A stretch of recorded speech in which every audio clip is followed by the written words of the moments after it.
Hello, Namaste, Sat Shri Akal, and Adam to all of you lovely humans. Also, a big hello to the official who might just be scanning my account at the moment. I hope you and your family are fit and fine and you had a good meal. Thanks to our farmers, and I hope you agree with me on that.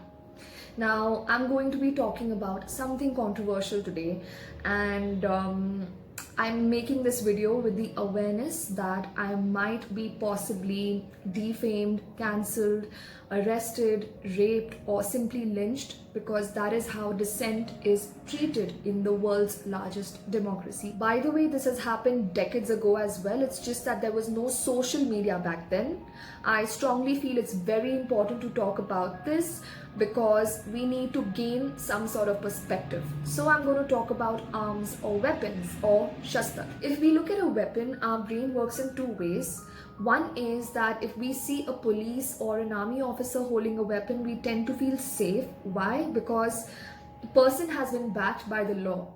On the other hand, if we see a civilian holding a weapon, then we feel threatened or we question the person and we wonder if the weapon has been licensed or not. This is because at a psychological level, our brain makes associations between what is backed by the law and what is correct. But here's something to think about. It does not mean if a person who is backed by the law holds a weapon, the person is always correct. So in this case, the police or the army officers, because they're human after all. Conversely, it does not always mean that if a civilian is holding a weapon that the person is always wrong, as again, they're humans with hearts. The same weapon which is used to defend oneself from a rapist, serial killer or a mob in a riot or genocide scenario can also be used to unlawfully intimidate and attack innocent civilians, like we've seen the police attacking the peaceful protesters, journalists and activists. We also see the police turning a blind eye and enabling goons who attack the protesting farmers with lathis and petrol bombs, which again is an abuse of power. We've seen images of the Nihang Singhs at the farmers' protest.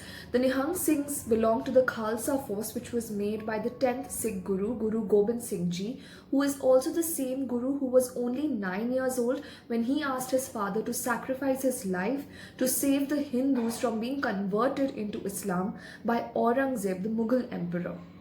Now, Guru Gobind Singh Ji is a saint soldier. I had made a video on the Nishan Sahib. In the same video, I had spoken about the concept of Miri Piri, which is spiritual and temporal authority, the ethical code of conduct on the battlefield, which is followed by the Sikhs, and also Shastar, which stand for sovereignty in Sikhism. So please go back to that video and watch it for complete understanding. The Sikhs view their shastar or arms or weapons as sacred or holy, and they are trained to keep a calm mind, which is why we see meditation is a core practice of Sikhism. When we meditate, we overcome our flight reflexes or our self-preservation mechanism, and instead of being self-absorbed or self-centered, we start seeing beyond ourselves. Therefore, on the battlefield, the Sikh warriors are trained to keep their mind in Simran, which is a meditative state.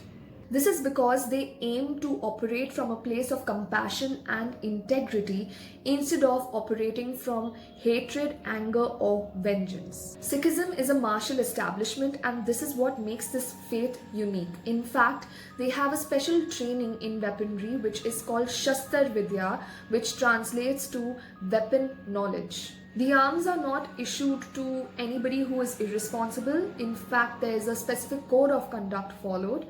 Now, the Sikh community holds people of its own community accountable. For example, in the Sikh Rehat Maryada, which is the Sikh code of conduct, there is a section which mentions that if people of the community engage in female infanticide or dowry, then the Sikhs would not engage with them or interact with them. Because a lot of people in general do not have the knowledge about the Sikh articles of faith, they are all too quick to judge and misunderstand the Sikh community.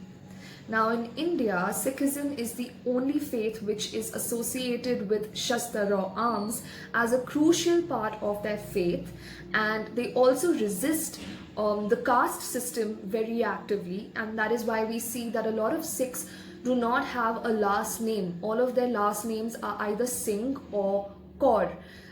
This was introduced by Guru Gobind Singh Ji, the 10th Guru, who made the Khalsa force, who abolished the caste system. Because of these reasons, the Sikh community has been repeatedly subjected to defamation, bullying, desecration, hate crimes, and also genocides.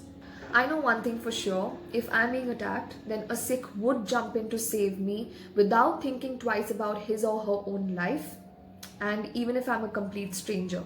The Sikhs have a concept of Shahidi or martyrdom, in which the Sikhs would die fighting for justice or resisting oppression instead of dying because of any other reason. This is why the Sikh community actively retaliates against injustice. This is why most of the farmer families give at least one child to the army, and more than half of the sacrifices in the freedom struggle of India were given by the Sikh community. But do we value their sacrifices, or do we take their quality of martyrdom for granted? If I question their loyalty to the nation today, then shame on me.